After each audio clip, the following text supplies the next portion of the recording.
just got done watching Ben Affleck's brand new directed movie Air, coming to theaters next week on April 5th. And while Super Mario Brothers might be coming out next week, and I'm sure a lot of you guys are excited for it, I highly recommend that you also get tickets for this movie because I absolutely loved it. I know the review's just starting out. We're going to have a lot to talk about in this one because it follows the history of shoe salesman Sonny Vaccaro and how he led Nike in its pursuit of the greatest athlete in the history of basketball, Michael Jordan. And for people who don't know, this deal of signing Michael Jordan for Nike did so much for the sports industry, and I think you'll learn a lot from this movie. Of course, a lot of movies are fabricated to a certain extent and, of course, have to alleviate certain avenues. But for me, what they really carried inside here from that true story is right along the lines, and I love what Ben Affleck was able to do in here. Before we get any further into this review, though, if you are new here, make sure to hit that like and subscribe button for more movie content on a daily basis. Over on Zach Pope Reviews, we talk movies every single day over here. I also have another channel called Zach Pope Expander where I do more fun, risky type of videos, and I also cover a lot of independent features over there, so if you're into indie filmmaking, absolutely go check out that channel as well. But without further ado, we got your thoughts in the comment section. If you're excited for it, if you're not, what are my pros for this movie? That is what we're starting out with today. And flat out, I want to talk about Ben Affleck and Matt Damon for a second in quite a couple different avenues. First off, this is their brand new production company. They're producing this movie. Of course, they're starring in it. Ben Affleck's directing in it, but this is their production company. They formed it a couple of years ago, and this was the first movie coming right out of the gate. Seen any interviews with them, they've really talked about how this seemed like the perfect movie for them.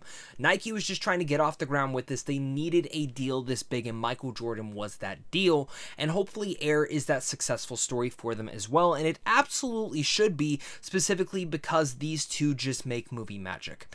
I forgot how much I missed them working together. We got a little bit of that tidbit in The Last Duel, of course, within that script, which I loved, but I wanted more of that, and that savoring feeling we get back in Air. And if you're a fan of Good Will Hunting, and specifically that movie and what they were able to do with that, and then if you're a fan of The Last Duel and their script writing in here, it's great to see them spearheading this. And if for the rest of their career, whether they are producing together or writing together, or maybe Ben Affleck's directing and they're both starring in it, or all of the above, I just want that for the rest of their careers because I'm obsessed with it.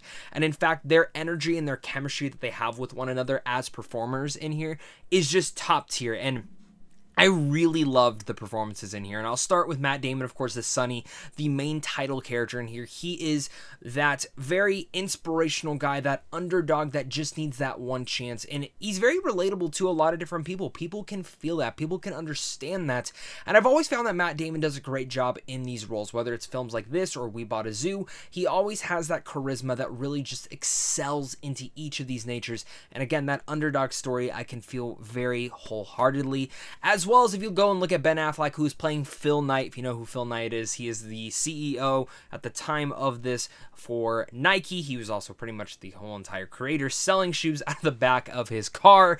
And I love what Ben Affleck was able to bring to this role. Everything you've ever heard about Phil Knight, Ben Affleck really brings, and doesn't feel just like a caricature of anything. And their dynamic, their butting heads, their deals, it just all works. And a lot of that you can say, of course, works because of Alex Convery's script, but really much you can feel that chemistry oozing off the screen from each and every one of them, and I loved it. And jumping in as well, before we move to the rest of the cast, I do want to focus a little bit more on Ben Affleck's directing. So this guy's now directed 5 movies, which I will be ranking next week, so if you are interested in seeing an entire director movie ranking, make sure, again, to hit that like and subscribe button so you don't miss out on that. But seriously, talking about this movie a little bit deeper with Ben Affleck's directing, Gone Baby Gone is one of those movies I actually haven't really much invested time into. I'm not gonna lie, I need to revisit that one. The Town is one of my favorite films of all time. Argo won Best Picture, so what else is there to say with that one? I adore that. And Live by Night I thought was a solid feature for all the issues that were happening behind the scenes. It was with Affleck or the studio. That film turned out a lot better than I was actually thinking it was going to be. Air is kind of like the perfect comeback for him as a director, specifically because the story is already laid out for him. He got the permission from Michael Jordan. Michael Jordan mentioned one thing specifically that had to be in here, is that Viola Davis had to play his mother. They obviously got that, and that his mother had to be a major part of this because without her, this deal might have never gone through. We'll talk more about that in a second. And I love how Ben Affleck kind of took, while I mentioned that a lot of sports dramas don't go into those simple avenues too much, Ben Affleck takes a stripped-down approach to his directing style in here that, again, feels not flashy. It feels very much as a great throwback to a lot of sports dramas, but it always moves at a momentum that many dramas and biopics are always missing.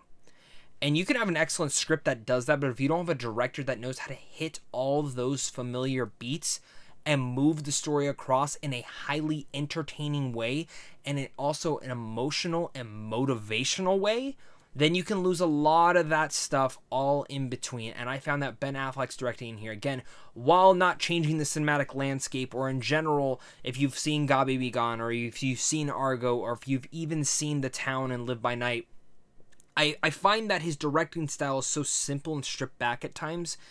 And I loved seeing how he was able to add that into a sports drama that was also very entertaining, because 3 out of the 4 movies that he's already directed have been a little bit darker on the darker side and a little bit more depressing in certain avenues, but they're always still entertaining.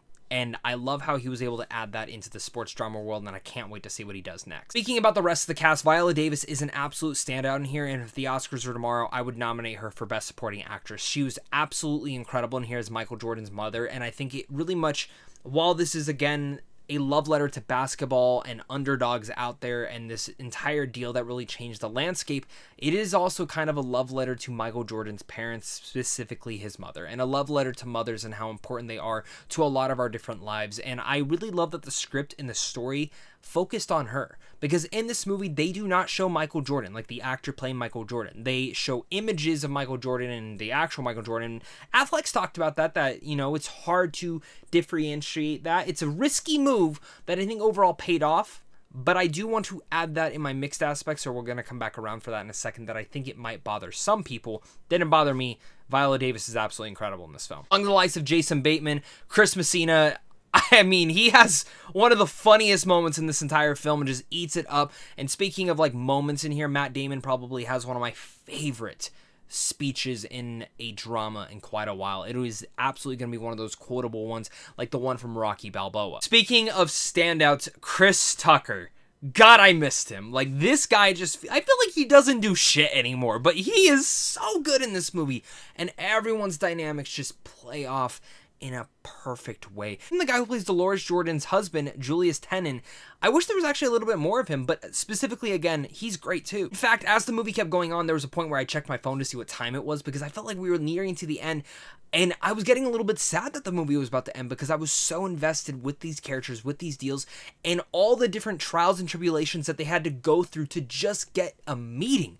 And then to get from there, how do you get the meeting? How do you get the funding for that? It's all these moving pieces in a business that a lot of people don't expect to once you get that yes, and how do you make it work? This kind of goes out to all the dreamers, the people who do want to succeed. Sometimes you do have to take those risks, and I really found that Ben Affleck found that great avenue and that hook for each and every one of us suckers out there. It's movie magic specifically because it's a film genre that we don't get all too much, and I can't recommend this movie enough. If we do want to get to my like mixed aspects, where this isn't necessarily where I'm mixed at, I feel some people might be mixed on this, is the fact that they don't really have the actor, like they don't show who's playing Michael Jordan.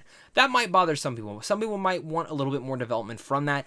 Adding in from there, I do want to get to the one area that I did have a nitpick with, and this is like really much my only issue with the film.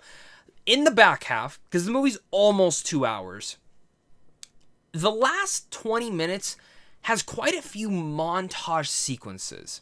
And there's a lot of great musical soundtrack moments throughout this that just hit the vibe of the tone, the time period, everything of that nature. There's one montage that has a certain song playing that didn't bother me completely, but it felt a little bit too on the nose. And I was sitting there, I was like, that's okay, that's a choice. It feels like a choice, but it feels like very on the nose for that moment.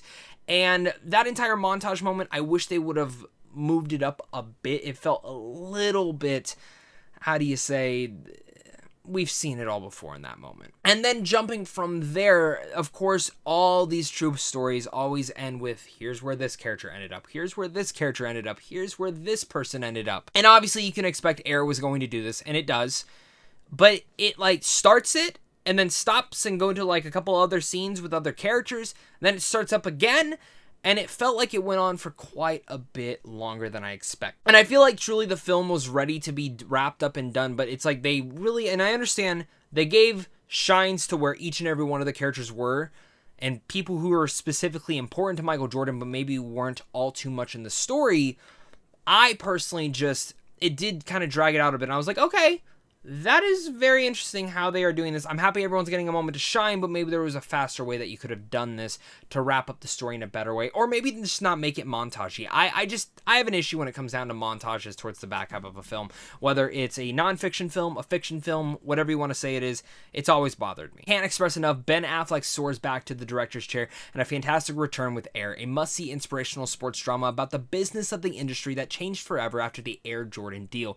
A love letter to Jordan, but specifically the focus on Jordan's mom was great. I think Damon gives one hell of a quotable speech, and he gives an amazing performance. Davis completely brings every ounce of amazingness as you expect. Tucker, Messina, Affleck, and of course Bateman all kill it, and it's truly one of the best ensembles of the year. Welcome back, Ben Affleck. Please don't make us wait too long for your next directorial effort. I'm so happy to see this film, and I absolutely think it is a must-see movie. So just do it already. Buy your tickets. Maybe the pun was intended a little bit too hard. But with all that said, I'm going to give Air an A-. Thank you so much again, guys. I really love this movie, and I can't wait to hear your guys' thoughts down below in the comment section. Make sure to fire those out there. Look forward to my Ben Affleck ranking coming up soon. And of course, until next time, stay classy.